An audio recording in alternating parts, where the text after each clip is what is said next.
Hello students, welcome to today's class. This is Swati, your science tutor. So today now in this class we are going to discuss some basics idea of double circulation. So students, are you ready for the session? Great. So let's start the double circulation. Here you can see the flow or the structure of a double circulation. So let's get into this in detail.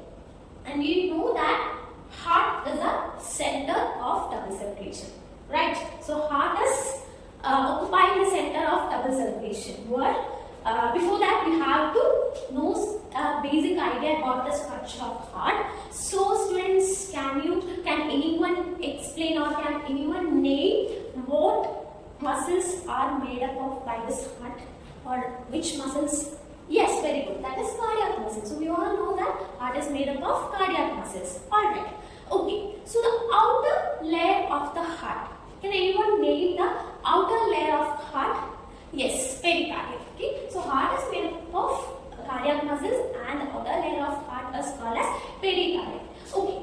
Now let's get into the chambers of heart. So we all know that heart, that is human heart, have 4 chambers, right? So the upper chamber is atrium and the lower chamber is ventricle. So right atrium, right ventricle and left ventricle. And there are 2 walls which are present in the which separates the upper chamber and lower chamber, that is tricuspid wall and bicuspid wall. So I'll make this zoom out.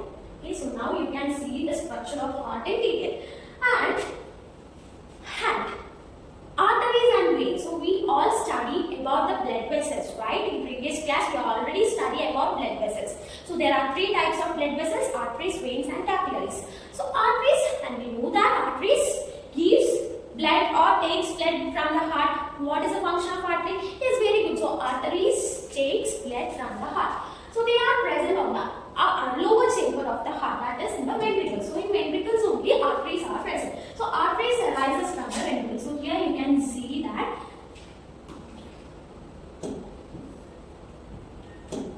So here you can see this is artery and this is also artery. Okay, so these 2 arteries are arising from the lower chamber of the heart, and these 2 arteries are named as, the blue color is, yes, very good, pulmonary artery, which gives deoxygenated blood to the lungs, right? So these blue arteries, you can see over here that these blue arteries are pulmonary arteries which gives blood to the lungs, and they give deoxygenated blood. That means they give carbon dioxide rich blood to the lungs. For what purpose does they give deoxygenated blood to lungs?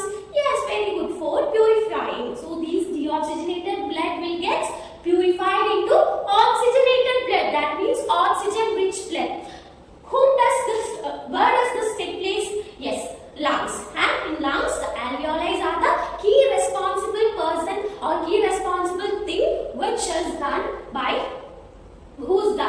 this purification of blood. Now the purification of blood is over, and then what is next? So next, these purified blood must carry to the heart through pulmonary vein. So pulmonary veins carry oxygenated blood to the heart, and especially the upper chamber, that is the upper left atrium of the heart. And then this blood will enters into the lower chamber of the heart, that is the left ventricle. Very good. So from left ventricle, these oxygenated blood must carry to all parts of the body. And who will carry this oxygenated blood to all parts of the body? Very good. That is aorta. Aorta will carry oxygenated blood to all parts of the body.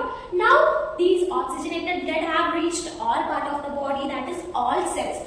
There what happens means this blood will gives the essential nutrients, oxygen and the hormones, enzymes, all such things will happen in each and every cell, and the waste product, that is the carbon dioxide. Yes, so the carbon dioxide will get deposited on the blood and it must gives out from the system. So how does this carbon dioxide get expelled out from the system? It must reaches to the lungs, right? So only when the carbon dioxide reaches to the lungs, these carbon dioxide are able to expel out from the system. So how does these carbon dioxide will reaches to the lungs? Who will carry this? Very good, blood. So the plasma and the blood will carry carbon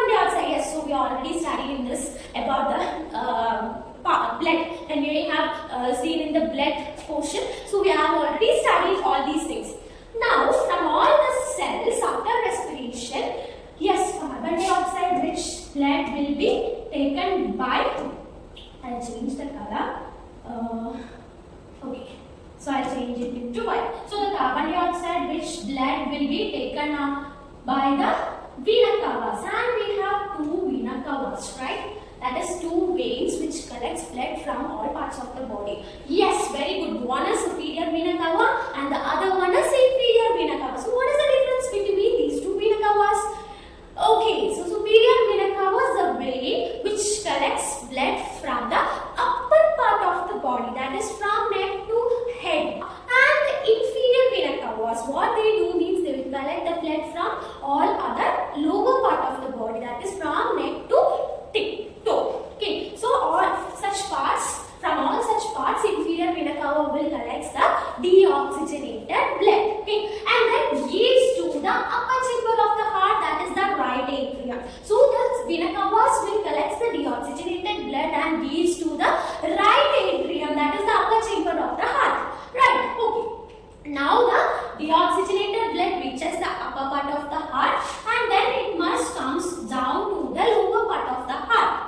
Right? So there is a wall which is present in the right side of the heart which separates upper part and lower part, that is tricuspid wall. So this wall will help the movement of blood from upper chamber to lower chamber and it prevents the backflow of the blood. Yes, very good. So the function of wall was to prevent the backflow of the blood. Okay, so these walls will prevent the backflow of the blood and then these blood will reaches to the lower part of the heart and then again the process continues. See, then again these blood will be taken up by the pulmonary artery and leads to the lungs. So this is what exactly happening in double circulation. So do you have any doubts in double circulation? So you cannot erase. Fine. So do you have any doubts in double circulation? And I'll tell you one more thing, that is, this is the upper chamber and this is the lower chamber, right? So how does the blood reaches from the upper chamber to lower chamber?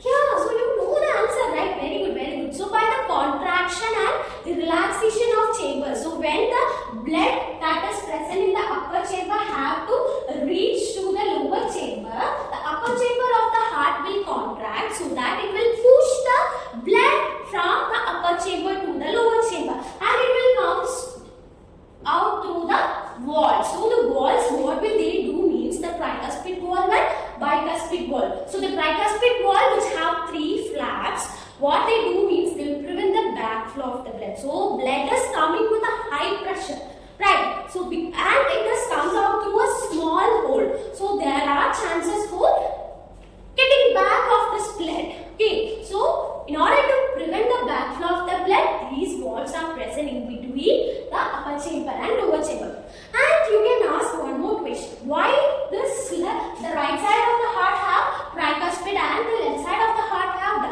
bicuspid?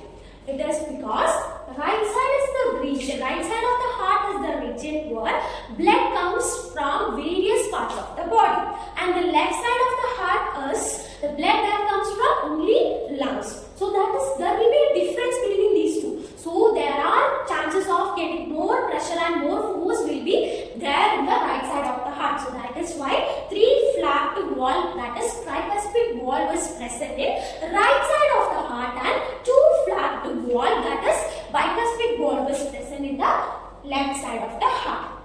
Understood? Okay, so we have seen a small basic introduction about the double circulation. So do you